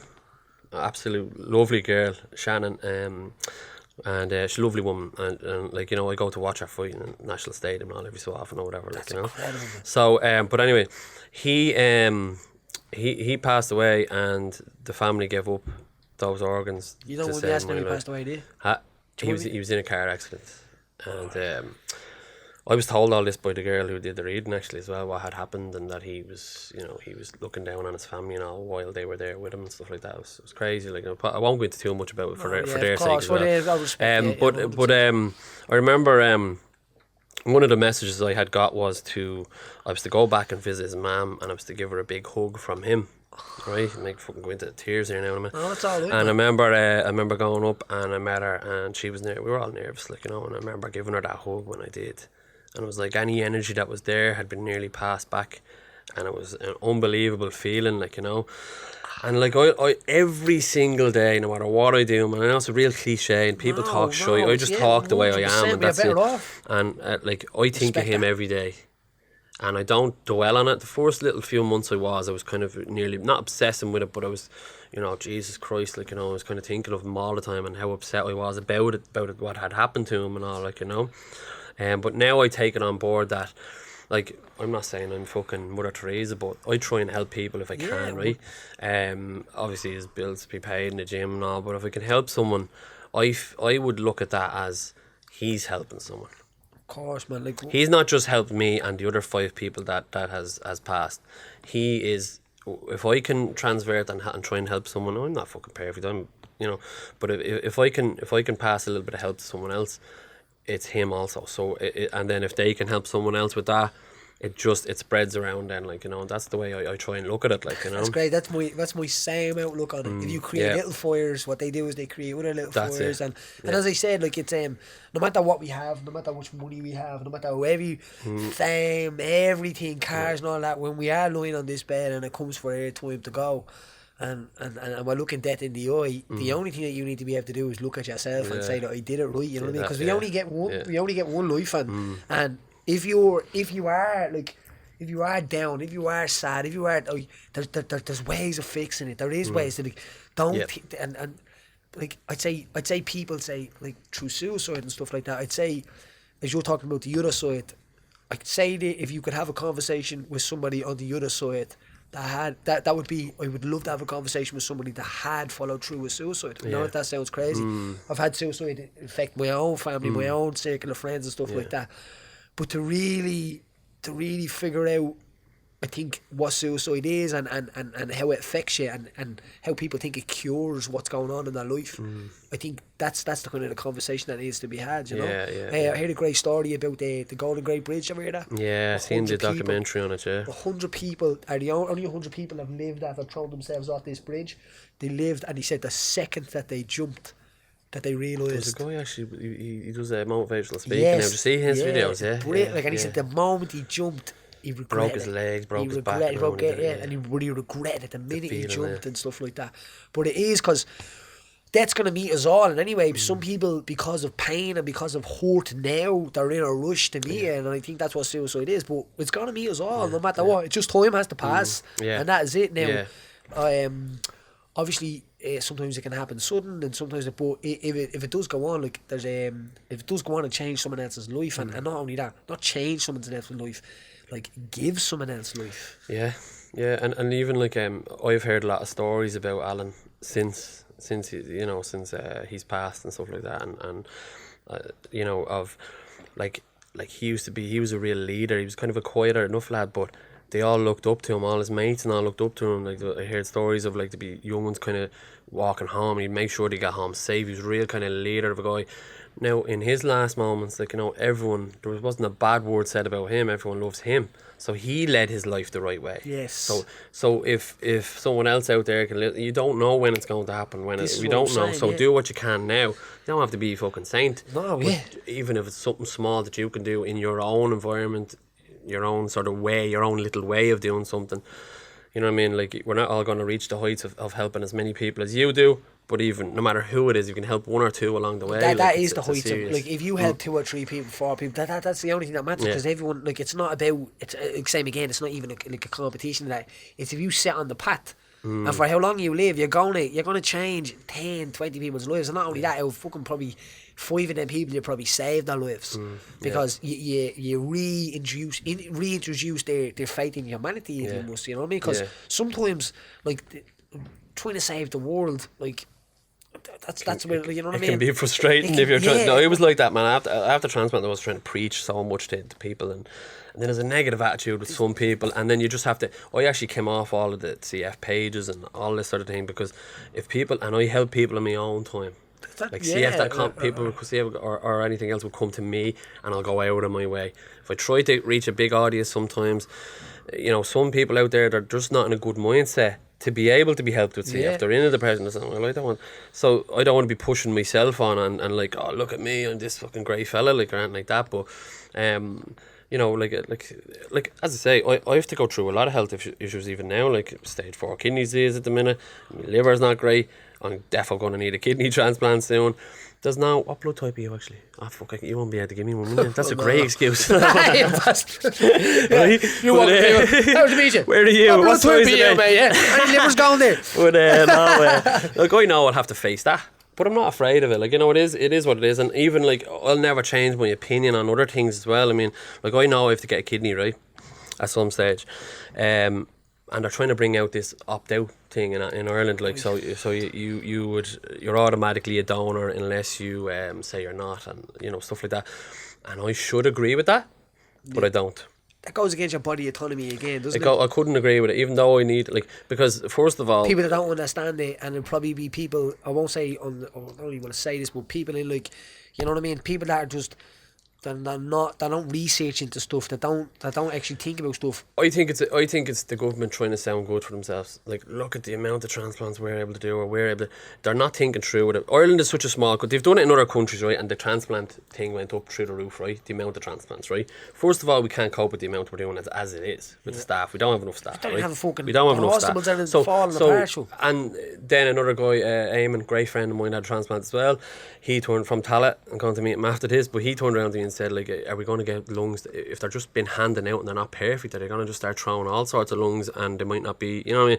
He had a good point on that. Which is a great specific. And it's like, and I'm gonna be probably hammered in a little bit in the CF community, but I know what I'm talking about when I say it. Like, if we in this country, I think if authority comes to, like, God forbid, if you had, you know, your child is in this situation, and it's more than likely it's probably from an accident or something, so it's all real quick, and they can't save your child, right?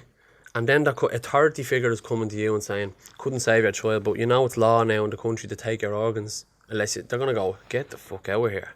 You're not taking me, because it doesn't feel like it's the gift of life anymore. It feels like the government are taking them unless you say no. And what are we like in this country? We're kind of a rebellious sort of, you're not doing that. Like, I've talked to families that have given up their families' organs, and all that's what they love. Not that they love about it, it's the wrong way, but they know that my son saved. He's a hero. Yeah. He's saved lives. Not the government came and took, and then they saved lives. And they get the benefit. It's different. Like, this country doesn't need to do that now. They're fucking psychopaths, in anyway. You know what I mean? They're like they're scumbags, them boys. Anyway, so to do something like that in a way is. It's kind of, it sounds like them, to be honest. Yeah, but it sounds like it's just not, in my opinion, and I'm going to probably get blasted, but in my opinion, in this country, it just needs to be, why don't just spend a fucking few million and put out the likes of myself, Aim and Joy, people that have had transplants, and do a few documentaries on it. And then people will donate more because you're creating awareness. Not saying we're going to take your lungs, The sad thing and the habit of our government is that they don't do things that are common sense, and they don't go and ask the people that have experience in a lot of stuff, you know what I mean? If their mate has experience in, say, how water runs or something like that, they might go and pay him 50 million for a bit of a conversation, but you know what I mean, it doesn't work like that when it comes to common sense things like this. So it's hard in that situation. Now here's something I was thinking as you're saying that, and all of a sudden, maybe if you're going to live, and then but all of a sudden there's 3 people down the end of the ward that need lungs, and need a kidney, and need a heart, and it's like, you know, if he died, 3 people live. And does that start happening? Yeah, well, this is that conversation brought up before. Or say if you're in a situation where your family aren't there, and you are, as I said, in a situation in society where you haven't researched this, and you haven't looked at that, and maybe say you're a homeless man, and you're in hospital now, and all of a sudden there's 3 people up the ward there, and someone's now starting to class their level of life. It's big in India and all, I think, man, where they just literally picking fellas off the road, Testing them, and they're waking up there and going, what the fuck? I've heard this. Gone, man. No, I heard this, but Tell you, there was a few stages now where I was thinking, hire someone out there, get some scumbag and take it off. Throw them out back. It was getting messy at one stage. Stop. So listen, on a positive note now, you have your lungs 5 years. 5 years now. Yeah, 5.5 years. So 5 years, and obviously you bleed. It's nearly like lung a new birthday. Every time I go in to do my lung function, thankfully it's I do be in hospital, like you say, in hospital every so often, like, but for a few days at a time or whatever. But I was in 5.5 years, and the lung function is up over 100%. That's like my battle, man. It's like you walking out. When I'm walking in there to do that lung function, I do be wired that day, man. Yeah. So I was saying to someone else, like, did you ever see Roy Keane coming out of the tunnel at Arsenal? I do be like that, like, ready to go, like, you know. I'm like, no, I have to get this over, and I'm blowing into the machine. What was that? 103, right, let's go again. Like, as long as it doesn't drop below 100, and kind of all right in my own mindset, like, obviously, like, there's a shit ton else. Like, because CF's like, it's like curable, isn't it? Yeah, no, it's not. Like, they're bringing out all these new drugs and stuff like that, overpriced fucking drugs, if you ask me, as well, like, for what it is. But all the mark. Did you hear what happened the other day? I think it was the first lad, or not the first lad, but it was a lad that was cured by, I think was it AIDS? Yeah. Someone was born. This is mad. I think these are real angels. These are the people that will be in the fucking Bibles and all these stuff, right? Yeah. This guy was born with a gene, right, that refuses to connect to HIV, or so it doesn't, because he can't catch HIV. This guy can't. So what they did is they took his bone marrow out and gave it to somebody that had HIV. I don't know whether it was AIDS or HIV. And it cured it, did it? HIV, I think. Yeah, so which perhaps if not, but and it cured him. Shit. And it cured him. So are they able to multiply that themselves, and are they able to work on themselves? I'm not too sure how it works, but I just think that how amazing is it that you've got somebody there now walking around with a cure to something that has killed millions of people. Arriving up like millions of mad, people. Isn't it? Do you get what I mean? What that might do is it might open the door now for them to discover other people that have the same gene. Exactly. And then I know get that. more of it. I know that thing. But now, do you know what they probably start doing? Taking it out of them and charging them motherfuckers for it. Clowning it's not like pharmaceutical companies to say, do you know what, let's just look after the world. And if you are that pharmaceutical person, you'll probably end up dead, to be honest. It's mad. Loads of the amount of doctors and the specialists that have a breakthrough. I was saying something about the cure for cancer was on a plane that was shot down over Russia. No, do you remember that there? Man, I'm telling you now, some of the stuff that you go into it, and it's like, because it's not, they don't look at it as money, they look at it as power. It's like it's the power will go from here to switch straight away. So everything that you have that is great won't be so great anymore, and it's like all your your chemo and all your thing over here that you're like, well, I know how to cure cancer, and this person really knows how to cure it. That just gets thrown out the window. So all the machines, all the money, all the mortgages that have to get paid, all of them people that are getting their bonuses next year, like, people don't think of it at that scale, you know what I mean? And that's really how it is. What was the other one I was going to say there? And insulin. So you were diabetic as well. Yeah. Have you ever seen the picture? Right, there's a great picture, and I don't know what year it is, right? But they're wheeling, they're in like a coma ward, right, for insulin, for diabetic children. So it's a diabetic coma it's a ward of children, right? Yeah. And there's 50 or 60 of them, and there's an old picture, and the guy's pushing one of the kids into the ward, and the story is about when they first found insulin, and they went into the ward, right, and it was supposedly where death turned to life, because they gave all of the kids insulin, and everybody woke up. They all woke up hell. and became alive. Serious. And all of these kids that were going to die, all of these parents, it turned from one of the most morbidest wards and hospitals in the world to one of the most incredible life-giving things in the world. Now, another thing about that is, think about money in that situation. As a parent, you've been through this and stuff like that. It doesn't really matter. Power, money, fame, how many likes you have. Doesn't give a. When you're sitting there facing that, man, doesn't give a fuck. That's it. You're facing the gauntlet. It doesn't. No matter what you do, like. That was an incredible chat. Add to that, Robin. You actually, do you know what? Right. I had a list done up, and I think you actually hit on most of it. I was gonna bring up the nurse. I was gonna bring that up. You got that. I was gonna bring up the bus. Yeah, I was gonna bring Super up. Nurse. I was gonna bring up the HIV thing. You touched on that. The protest yesterday, Dublin, the homeless one. I don't think we covered that. It's a massive one. I was actually on me fucking way. Seen your live video, and you were going to go in. With a flat tire and a shitty baby in 5 minutes.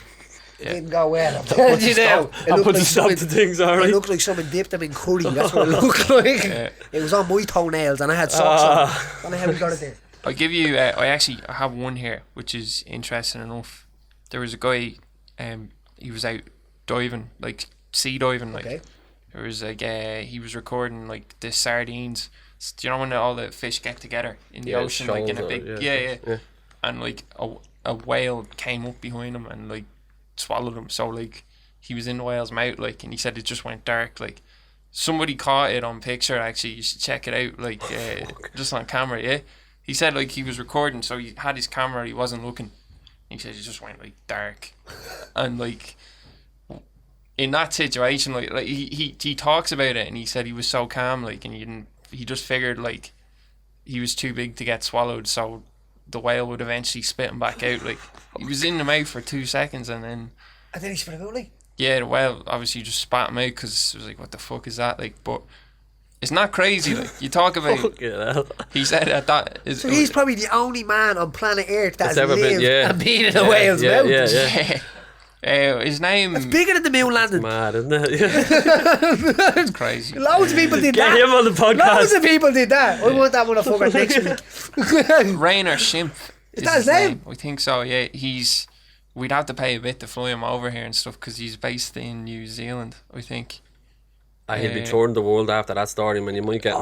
Yeah. He'll be touring the world. I'll check out. I might put the picture up after this, but like you can just see, he's inside. You just see his arse sticking out of the whale's mouth, like. Holy hell, man. shit! And just like don't panic. Yeah. Just like a bird flying by, and he's nearly like sicking. Yeah, you dope. That's what you don't know the terrain. That's what He says here. Once you're grabbed by something that's 15 tons heavy and very fast in the water, you realise you're actually only that small in the middle of the ocean. You're only no shit. One of the scariest things I've ever heard is when you enter the ocean, you enter the food chain. Yeah. It's a good There's point. nothing on earth that goes around eating you know what I mean? Unless Seals attack you over here in Alderwood. Yeah. Oh, stop swimming. Me beautiful out swimming bleeding the 40 footer, right? And it was beautiful. I should have been afraid of because this way he showed his loyalty in this day and right? Said the story already, didn't I? Two was jumping in the 40 foot, was swimming around, and then all of a sudden, bloop, bloop, 2 seals beside us, right? And they're behind me. He shits himself. I sees his face. Looking shark. What's this? Like this in the water. I'm like, what? Straight away, because he's looking at me and the seals are behind me. And he just pushes me into the rocks. I'm bounce up onto this rock. He does it right. And all of a sudden I see them and I fucking. Now I get out of that water quick I did because these things they take a fucking lump out of you know what I mean? Bloody hell you know. He nearly made me die, he did, but the pureness look at his face. I was looking straight at him and then his face and I'm in water. And I'm not a fan of sharks as it is, you know what I mean? My mate Robert, who he never listened to this podcast and then he went travelling the world with his girlfriend. And he was out in Australia, and generally you're out in the fields, like, and you have to pick to get a visa, like, so you can stay there for longer or whatever. So you have to do that when you go there first. So he was doing that, and he said to me then he only started listening to the podcast then. So he went through like from episode 1 right the way up to like I think he's pretty much caught up with everything. Just he said it kept it going. That's really bleeding what, like probably somewhere around the hours. Yeah, and we get a few people who say it like that aren't in Ireland anymore. It's like a snapshot of Ireland. It brings them back. And all. Yeah. But he was saying the same thing the other day. Like he's not in Australia now. He's in Africa. Like, and they were out like this tourist guy was bringing them looking at the elephants. Like, and the elephants charged them. Like, and he said literally everyone in the group, just every man for himself. Like, you know, like his girlfriend like was like tripped over on the ground. Like he was running. Like yeah. Listen, just everyone. There's a fine line between me, like people say, "Oh, I love it. I'll do this, I do that." Until it comes down to your life is just a survival instinct, isn't it? I'll tell you now, it's like fight or flight. Adrenaline fucking gone. Yeah. But like here, you couldn't even live with the guilt after that. You know what I mean? At that moment, going back, you like now saying that. Remember the Aussie guy that battered the kangaroo for grabbing his dog? Oh, yeah, he punched him. That fucking, gave him a he box, deserves a Nobel Prize, that fella does he? You ever see that? Runs up and smacks him right in the kiss of a grabbing his Yeah, dog. did you see the Connor one? I did, Yeah, and he runs in and smashes him. You hear the commentary. The face on the kangaroo is priceless though, isn't it? Savage. Like, if you haven't seen that video, make sure you just go see that. That's absolutely brilliant. Yeah, and there's another march as well that is next month, right? Aren't they building towards May? There might be a May, few the more month of May? before then, but Yeah. they're So that crowd that's building on this, and as I said, no matter what, like, if you're waking up in a bed, you're lucky to have enough to have a gaff. Yeah. Let's get out and try and like make this big impact, because the only thing that our government listens to or kind of reacts to, I think, is embarrassment and is like kind of the shame. When they're because putting the shame of it, but we have to be careful of it as well, because it's very easy that it can numb you. Another man died in a homeless accommodation this week. We're talking about being on your deathbed and being surrounded by your family and thinking and making it and stuff like that. Here's another man that probably spent the last years walking the streets and wondering where he was going to eat next and being cold and then getting the money together and going into a hospital and maybe he's had setting ideas, maybe he visits doctors, nobody knows. That's the worst thing about this. These are other people, these are other humans. And here's the thing as well, like when he knew, probably knows he's going to pass away here tonight. You didn't see him, he's still at the same, he didn't go up to somebody's door and literally be banging, I'm going to die here. Do you know what I mean? He didn't do it, he knows, you know what I mean? But, you know, pure, he knew, he took that in the chin nearly, and he says, I'm going to pass here, and because I've been let down by my government. Like. And don't let this numb. Don't let, like, because we're all victims of it, where we see this and then we flick by it and we look like, you know what I mean? These are the things that we need to be getting down, you know what I mean? Anthony Flynn said on the protest yesterday, I think there was roughly between 2,000 and 5,000, I'm not sure on exact numbers, but good turnout. He was saying on the walk through Dublin, they marched past like 2 homeless people in like just porchways sleeping on, just not even acknowledging the crowd, just trying to stay warm. Just because to them the fight is outside that, you know what I mean? Like it's. I've seen it in the Mater Hospital actually. I was in there about a month ago. I was in for a few weeks, and on the weekends, 1 or 2 lads they try and come in to get a bit of heat. It was cold out, you know, last month or whatever. And there was a fella there, I seen him outside the coffee shop in the hospital, like, now, that he'd probably be moved on, like, you know what I mean? He's sitting there, he wasn't doing any harm, not a bother on him. No. And he says, you wouldn't have a euro there with a cup of coffee. And I said, Gwyn, do you want a panini? And Dylan got him a panini and a coffee. Took nothing for to do that, like, the amount of people that would have passed him by in that meantime. Like, because you know? what happens is they numb the idea. Yeah, of, you like, do. The homeless people are alcoholics, the homeless people are junkies, and they're like, and after a little while, I think, like, people can go on that road because, like, you're fucking out in the streets all day, and you're like, you know what I mean? It takes these little tolls, and this is what happens. You know what I mean? It's like when people are in vulnerable positions, they're open. You know what I mean? And vulnerable people, as I said, are the ones that are played upon, and like some of the houses, I'm even driving around now, I'm seeing houses that are just boarded up. And what the fuck is going on? As people, say there's 2,000 people in town. We get 18,000 people into town, you know what I mean? 20,000 people, 50,000 people. The world will take notice, and the world doesn't know what's going on. The world still thinks this is old. And it's great if we look after each other. Hey, no, it's not. It's the same thing as that happened in the famine is happening now. The same thing. The people that have the money are the ones that are making the decisions for the people that have no money. It shouldn't be like that. Even hotels closed down, man. Like, you know, even Bray Seafront there, there's a fucking hotels. How many hotels are there? I heard a story about this. See the hotel things as well. A story about this as well. That and it wasn't Anthony telling me, it was another homeless guy that works for a homeless charity. I think it's ICH. ICHH is Anthony's one. There's another one then as well. I don't know what it is, but we done like a close thing anyway from it. But he was telling me that they had a list for a woman and 3 children, and they had a list of 40 hotels right to ring. They rang it. Every single one of them was booked out to bits with emergency accommodation. Right? I wonder who owns them hotels, because I doubt it's some lad that just happened to buy a hotel and then all of a sudden and then worked for and I guarantee I'd love to see the price for a hotel room on a Monday night. Is it 79 quid? Is it? No, if the government's paying that, say it's probably fucking thing. Another story, just before I finish here, I met a girl the other day. On the housing list, 14 years, right, for the council house. So that means she was 20 years of age and would have had a 3-year-old when she was going onto the council list, right? She got a house 6 weeks ago, right? So she's 34 now, and that kid is what? 17 or whatever. 17.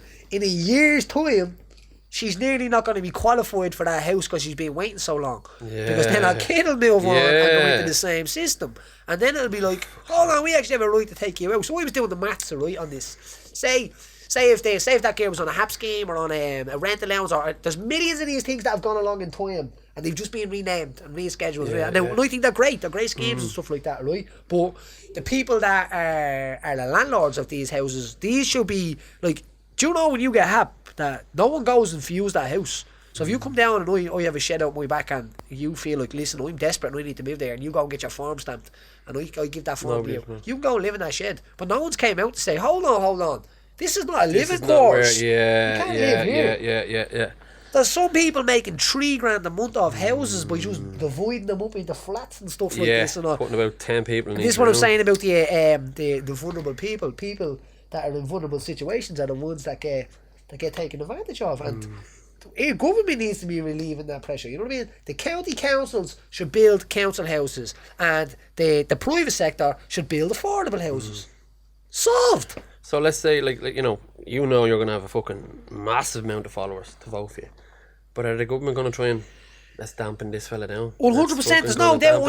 Yeah, Paddy said this last week. There's no doubt. I'm going to be some cunt in a little while. There's no doubt about it, right? But don't worry about it, because unless they're going to stand face to face, it doesn't matter. Like, not in an aggressive way, because I was lethal with my tongue and my knowledge on things than I am as with my fists and my triangle. So it's as lethal. But the idea of making making it normal for these things to be happening is crazy. So say that they think about the HAP scheme, as I was saying there again to that girl. If we can cut down where people can get council houses in a year and 2 years and 2 times, that makes sense. That makes sense to me. So say when my housing estate was built, Jobstown was built, it was a big load of, say, single mothers and stuff like that put into the same vicinity. There was no shops or that built when they built Jobstown. There was no shopping centres and all. People had to go to the town and the village and stuff like that for stuff, right? But they never made a plan for what happened when I was 18 years of age. So whoever planned this, right, if you're planning a housing estate, you're not planning in 5 years and 10 years. You're planning in 50 years. You should be, and anyway, if you're sensible, because it's a fucking housing estate, and you're going to put a few 100,000 people into it.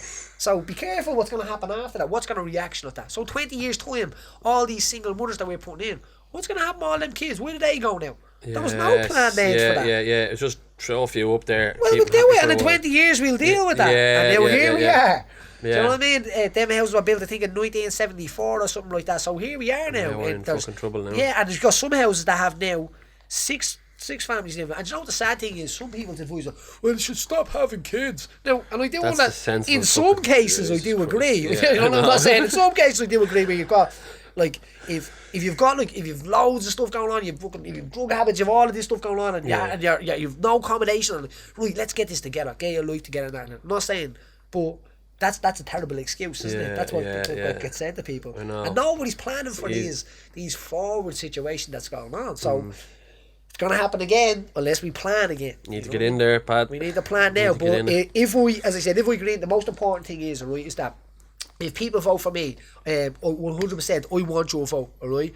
But you can vote for me as number 1 in the Jobstown constituency, because there's 5 places, and if the more candidates that Sinn Féin get in, the more that makes my job easier as well, and other people's, because there's more brains working. So if you're voting in, say, in the Jobstown area, vote for myself, number 1, Louise Dunn, another amazing woman. Incredible work she's done already on the stuff in Jobstown. She got the house Shackleton Skelvin or something, I think it's called, right? It's named after a female rebel.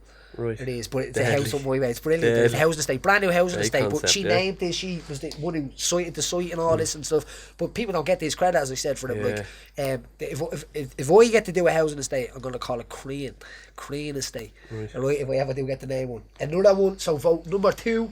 Louise Dunn, and then number 3 for Dermot Richardson. Dermot Richardson, I've explained as well, takes in hundreds of people on Christmas Day. And you know, the mad thing is, people link in. There's people from different parties that give donations, and all. It's great because that's what we want to see. I want to see us all working together. I don't give a fuck what gang you're in. Do you know what I mean? Proper community. Yeah, get it together where we're all doing it together. And don't assume that because you're so popular.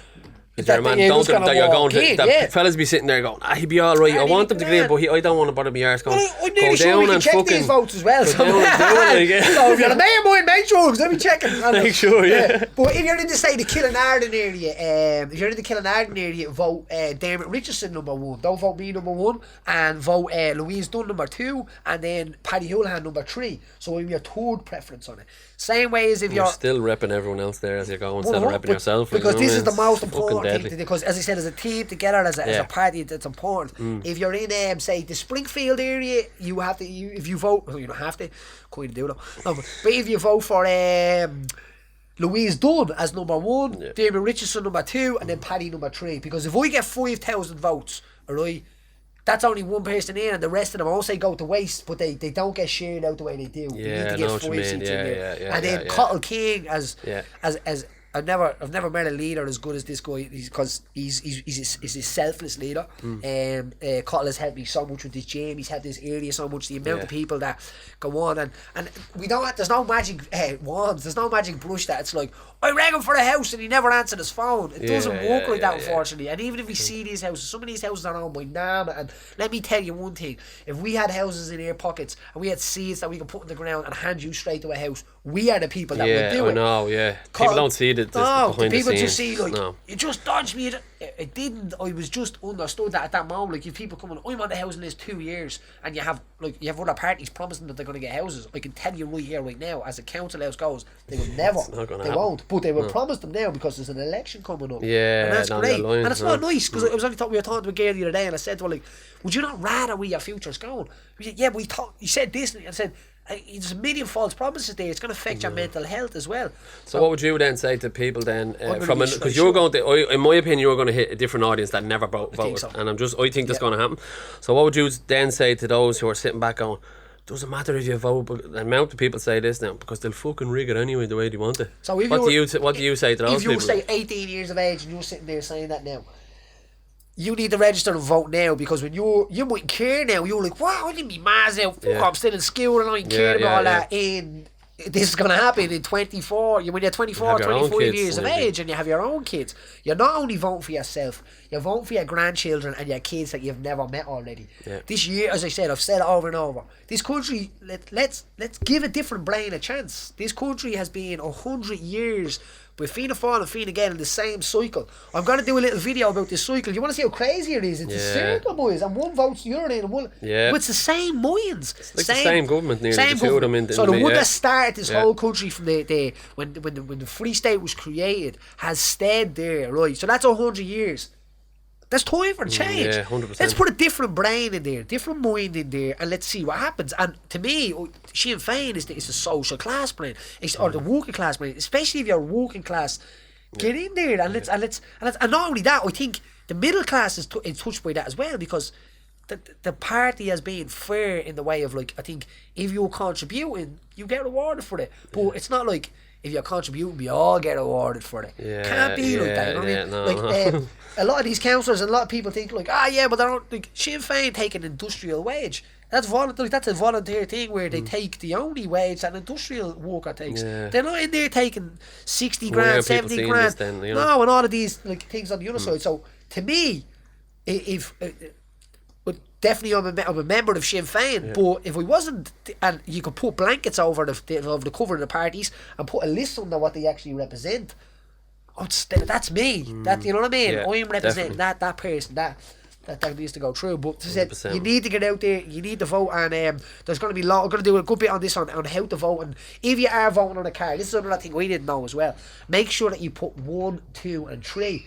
Do you know, if you put an X in a name, well, if you're only voting for one, it counts, but if you put an X in my name and then an X in someone else's name to mark the box, that vote's gone. Your vote's wasted.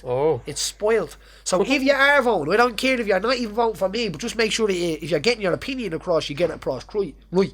It's a number that you stick in the box. So if you're sticking in, say, number 1, Paddy Holohan. Number 2, you know what I mean, man? And number 3, Robin over here, Robin Banks over here. But you have to put the numbers in. So if you want to get your point across, no matter who you're voting for, make sure that you do it in numbers. Yeah? Brilliant. I'm going to wrap this up. Savage. Do you know what? Thanks that was a million, an man. Love it. honour to have that conversation. Thanks That was a man. pleasure, man. Thanks for that. On the other side, you don't see him. Tom's there. Make sure you download it, subscribe, spread the word, and look after yourself. Have a good weekend. Cheers, lads.